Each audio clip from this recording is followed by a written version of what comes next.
ଯିଏ ଅନ୍ୟର ମୁହଁରେ ହସ ଦେଖିବାକୁ ଚାହିଁଥାଏ, ଉପରବାଲା ତାର ହସ କେବେ ଛଡ଼େଇ ନଥାନ୍ତି। ମଣିଷ ଯେତେବେଳେ ଅନ୍ୟର ଦୁଃଖରେ ଖୁସି ହୋଇଥାଏ, ସେତେବେଳେ ସେ ତାର ମାନବିକତା ହରେଇ ଦେଇଥାଏ। ଜୀବନ କଷ୍ଟକର ହୋଇପାରେ କିନ୍ତୁ ଅସମ୍ଭବ ନୁହେଁ। ତେଣୁ ପ୍ରତ୍ୟେକ ସକାଳୁ ଜିତିବାର ଇଚ୍ଛା ନେଇ ଆଗକୁ ବଢ଼ନ୍ତୁ। କଥା କଥାରେ ଭାଗ୍ୟକୁ ଦୋଷ ଦେଉଥିବା, ଅନ୍ୟ ଉପରେ ନିର୍ଭର କରୁଥିବା ବ୍ୟକ୍ତି କେବେ ସୁଖୀ ହୋଇପାରନ୍ତି ନାହିଁ। ସମ୍ମାନ ପାଇବାକୁ ହେଲେ ଅନ୍ୟକୁ ସମ୍ମାନ ଦେବାକୁ ପଡ଼ିଥାଏ। କାହାଠାରୁ ଜବରଦସ୍ତି ସମ୍ମାନ ମିଳିନଥାଏ। ଯେଉଁ ବ୍ୟକ୍ତି ପର ଦୁଃଖରେ ନିଜକୁ ସାମିଲ କରେ, ତାହାଠୁ ଅଧିକ ସୁନ୍ଦର ମଣିଷ ଦୁନିଆରେ କେହି ନାହାନ୍ତି।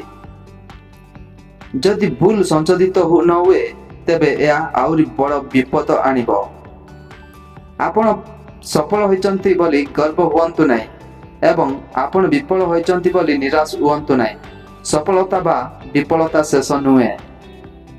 ଯିଏ ଜାଣେ ସେ କ'ଣ କହୁଛି, ସେ ଜ୍ଞାନୀ ଅଟେ। ଆଉ ଯିଏ ଜାଣେ ସେ କ'ଣ କହିବା ଉଚିତ ନୁହେଁ, ସିଏ ହେଉଛି ଚତୁର ବ୍ୟକ୍ତି। ଆରାମରେ ବଞ୍ଚିବାର ସହଜ ଉପାୟ ହେଉଛି ଅନ୍ୟମାନଙ୍କୁ ଆରାମରେ ଜୀବନଯାପନ କରିବାକୁ ଦେବା। ଧୈର୍ଯ୍ୟ ସର୍ବଦା ତ୍ୟକ୍ତ ଅଟେ, କିନ୍ତୁ ଫଳାଫଳ ସବୁବେଳେ ମିଠା ହୋଇଥାଏ। ଜୀବନର ଆତ୍ମହ୍ୱାନ ସମ୍ମୁଖୀନ ହୁଅ। ଯଦି ତୁମେ ଜିତିବ, ତୁମେ ଜଣେ ବିଜେତା ହେବ। ଯଦି ତୁମେ ହାରିବ, ତୁମେ ଜଣେ ନିର୍ଦ୍ଦେଶକ ହେବ। କଦାପି ଆତ୍ମବିଶ୍ୱାସ ହରାନ୍ତୁ ନାହିଁ। ଆପଣ ଏହି ବ୍ରହ୍ମାଣ୍ଡରେ କିଛି ବି ହାସଲ କରିପାରିବେ। କଦାପି ଦୁର୍ବଳତାର ଶିକାର ହୁଅନ୍ତୁ ନାହିଁ। ସମସ୍ତ ଶକ୍ତି ତୁମର ଅଟେ।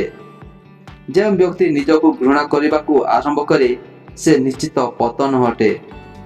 ଧର୍ମର ମୂଳ ହେଉଛି ପବିତ୍ର ହେବା ଏବଂ ଅନ୍ୟମାନଙ୍କୁ ଭଲ କରିବା। ଆପଣ ଫଳାଫଳ ବିଷୟରେ ଯେତିକି ଧ୍ୟାନ ଦିଅନ୍ତି, ସେହି ଫଳାଫଳ ପାଇବା ପାଇଁ ବ୍ୟବହୃତ ପଦ୍ଧତି ଉପରେ ମଧ୍ୟ ଧ୍ୟାନ ଦେବା ଉଚିତ। ଯିଏ ଭବିଷ୍ୟତରେ ଯାହା ଘଟିବ ତାହା ଯଦି ହିସାବ କରେ, ଜୀବନରେ କିଛି ହାସଲ କରେ ନାହିଁ। ଆପଣ ଯାହା ସତ୍ୟ ଏବଂ ଭଲ ବୋଲି ବିଚାର କରନ୍ତି, ତାହା ତୁରନ୍ତ ଅଭ୍ୟାସ କରନ୍ତୁ। ତୁମକୁ ବାଧ୍ୟ କରୁଥିବା ପ୍ରତ୍ୟେକ ଇଚ୍ଛାକୁ ଗ୍ରହଣ କର। ଦୁର୍ବଳ ଥିବା ପ୍ରତ୍ୟେକ ଚିନ୍ତାଧାରାକୁ ପ୍ରତ୍ୟାଖ୍ୟାନ କରନ୍ତୁ। କୌଣସି ଜିନିଷ ପାଇଁ କିମ୍ବା କାହା ପାଇଁ ଅପେକ୍ଷା ନ କର। ତୁମେ ଯାହା କରିପାରିବ ତାହା କର। କାହା ଉପରେ ନିର୍ଭର କରନ୍ତୁ ନାହିଁ।